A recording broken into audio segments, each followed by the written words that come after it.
গোদাড়া নৌকা বাইচ, এটা বাগেরহাটের one of the biggest boat race বললেও চলে।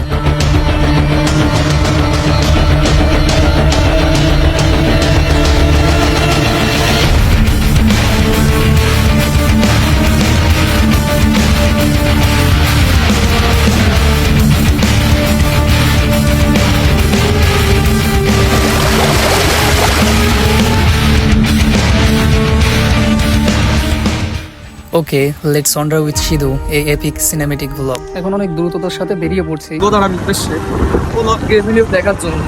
সো দেখা হচ্ছে। আমরা আমাদের নৌকা বাইসের জার্নি স্টার্ট করি রূপসার ঘাটভোগ ইউনিয়ন থেকে। আমরা অলমোস্ট চলে এসেছি এখানে। এখন একটা জায়গায় ফোন দেওয়া হলো আমার ভাইয়ের কাছে নাকি, এখান থেকে এখন ট্রলারে উঠবো। আমাদের ট্রলার ঠিক করা আছে, এখন ওদিকেই যাচ্ছি। আপাতত এখানে একটু দাঁড়ালাম ফোন দেওয়ার জন্য, ব্যাস দেখা হচ্ছে। দুর্ভাগ্যবশত আমাদের দেরি হওয়াতে ট্রলারটি অলরেডি ছেড়ে দেয়। দেন আমরা সিদ্ধান্ত নিই বাইসের ওখান থেকে কারো ট্রলারে ওঠার চেষ্টা করব। আমরা অলরেডি চলে এসেছি, এখন আমাদের গাড়িটা পার্কিং করতে হবে এখানে। গাড়িটা এখানে রেখেই তারপর হচ্ছে আমরা আমাদের পজিশনে যাব, আমাদের যে জায়গাটা আছে এখানে। ভেতরকার একটা মাটির রাস্তা ধরে এখন সামনে আগাচ্ছি, আর সামনে ক্রেজ সেই লেভেলের বোঝা যাচ্ছে। আমি একটু সামনে গিয়ে দেখাচ্ছি। অনেক চেষ্টার পরে আমরা র্যান্ডমলি একটা ট্রলার ম্যানেজ করতে পারি এবং পার পারসন 200 টাকা করে দিতে হয় সেখানে।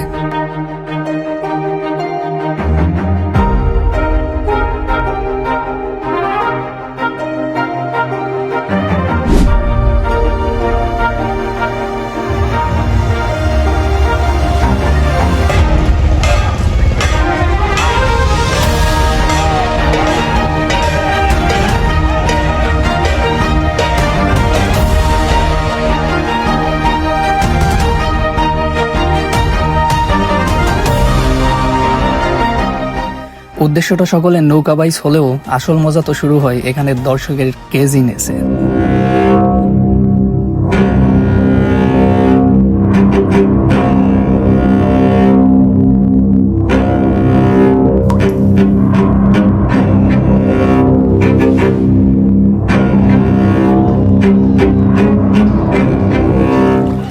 টান টান উত্তেজনায় নানান আয়োজনে সকলে অপেক্ষা করে এই ক্রেজিনেস বোট রেসের সাক্ষী হতে।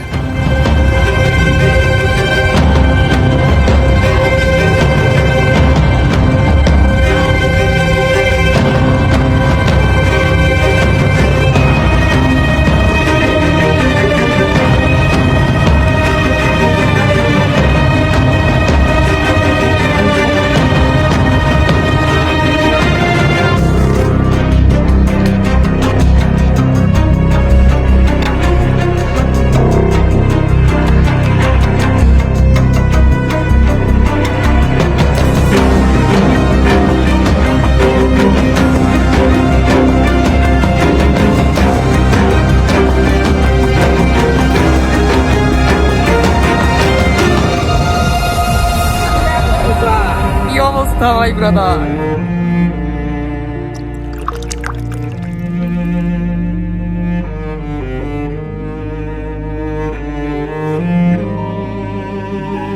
বাইসের কিছু অংশ এনজয় করে আমরা ছুটে চলি গোদাড়া পার্কের কাছে মেলার উদ্দেশ্যে।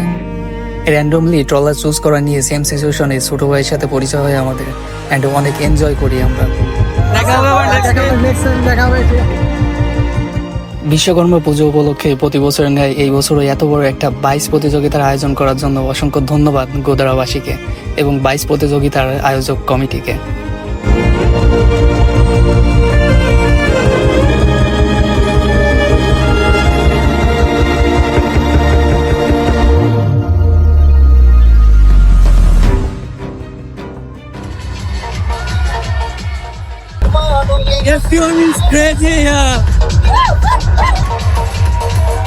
তো লাস্টলি আমাদের সময় হয়ে গেছে নেমে যাওয়ার, আমরা নেমে যাব। তাহলে আপাতত আমাদের ঘোরাফেরাটা শেষ, আর এখন মেলার ভিতরে যাবো। মেলা থেকে একটু মেলা টেলা দেখে বাড়ি থেকে চলে যাবো, যেহেতু আকাশের অবস্থা খারাপ।